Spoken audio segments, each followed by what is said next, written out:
Specifically, what would some of the findings be? Well, we submitted this to what we might say is an international jury of sonar experts and optical experts and photographic experts.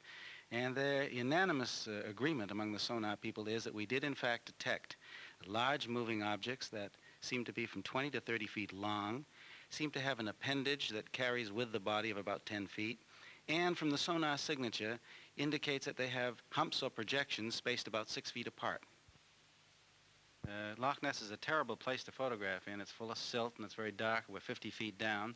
But yet we did, at a distance of something like 20 feet from the strobe camera at extreme range, get some pictures. Now, here's a picture in color, true color, of the way it ordinarily looks, all that silt, and we get all this haze and fuzz. But fortunately, we did get something that looks very much like the tail of a newt, we are told, but very much larger, that's 8 feet long, that came into the camera.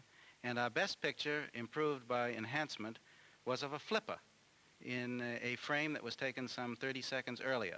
And here you do see an appendage that the optical experts tell us is some 8 feet long and about 2 feet wide, and it coincided exactly with a 10-foot measurement on the sonar. Now, when some of your colleagues, men of science, saw these photos, were they impressed? Well, of course, none of us were impressed with the quality of the photographs, and we were all disappointed that zoologists wouldn't be able from these photographs to make an identification of the animal.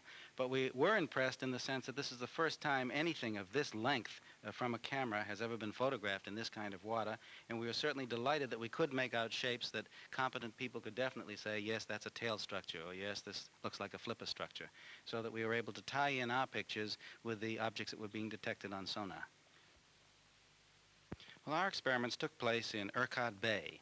Here we see a three-dimensional model obtained by sonar, which is on display at the Boston Museum of Science, and which shows two rivers way up the far end where the salmon, coming from the ocean, jumped 50 feet into Loch Ness, came up into this bay, and tried to go up to spawn.